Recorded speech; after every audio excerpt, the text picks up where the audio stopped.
pressure. Now, pressure in and of itself is not created equal. All pressure is not created equal. I'll admit there is a negative type of pressure, and if you were a teenager, and you were, some got to think back farther than others.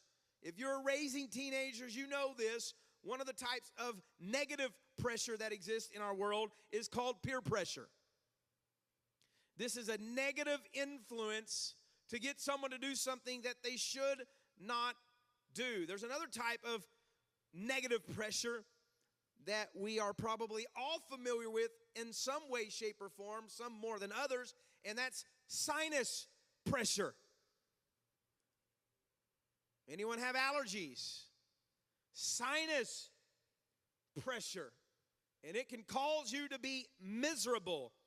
But there are some positive types of pressure because oftentimes we view pressure in a negative sense. Let's talk about something called a pressure cooker. A pressure cooker utilizes pressure to cook something so that you can enjoy it.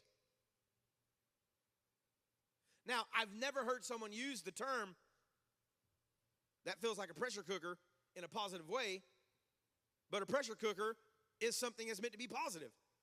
Gets the result done faster. Come on, are you with me? But when we talk about that was a pressure cooker, we're like, man, that meeting was tense. Not in a good way, like in a bad way. It was a pressure cooker. Or you've got something you've got to get done in a certain period of time, and it's like, man, life's a little bit of a pressure cooker right now.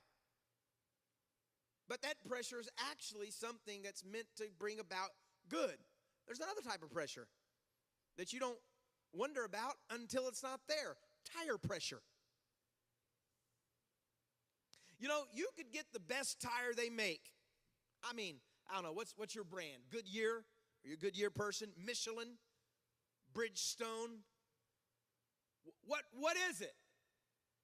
Whatever that tire is, you can go get you a brand new one. Actually, get 4 of them. Don't be that person. I've always been the type that wants all my tires to match. You know, it doesn't matter how new the old ones are you know, I mean, how new the old ones are. If they're going to put one on there that doesn't match, I'm like, man, I don't want to spend all the money, but I want them all to match, you know. And they're like, well, those are 2 weeks old. I know, but it ain't going to match. All new ones. But you can get that best tire, man. Got the best warranty. Not 30,000, 130,000. Name brand, backed by a top in its class warranty. Put that sucker on the rims, man.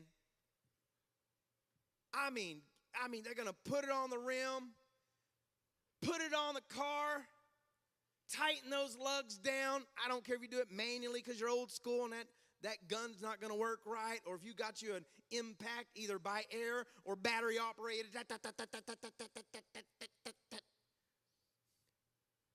And don't put no air in that tire, and that tire, no matter how shiny it looks and how good it is and what the warranty is like or how much it's going to cost you, is of no good use without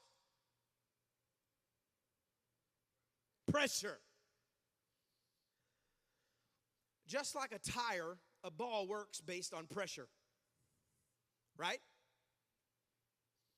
And so in my hands, I have one ball that has been placed under pressure and one ball that has not been pressurized very well. Now, this ball, just like your life, has a specific, intentional use of it. The ball was not designed to do what this one that has not been pressurized is about to do. Just fall flat.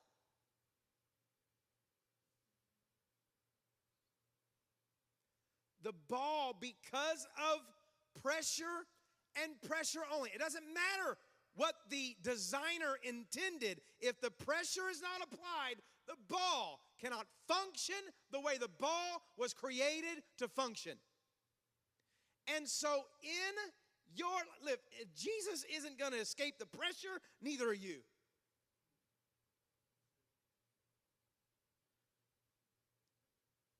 It's just a part of life.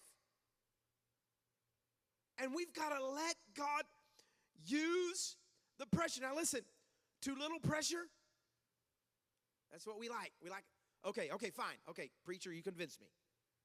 I've got to learn to handle pressure better, but not too much. I don't want too much. That still has a little bit of pressure in it. It's not completely flat.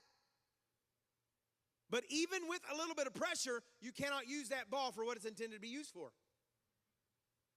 Here's another scenario, and sometimes this is not lifing. Sometimes this is us making the wrong decisions, and there becomes too much pressure. And if I had an air pump, and I just started to put pressure into this ball, nonstop, over and over again, never letting off the pressure, the ball would eventually explode. Because it's not too little pressure and it's not too much pressure. God uses the perfect amount of pressure to use you and to craft you into what He's desired for you to be. And you'll never, come on, Cameron, become that without the pressure. Not all pressure is created equal.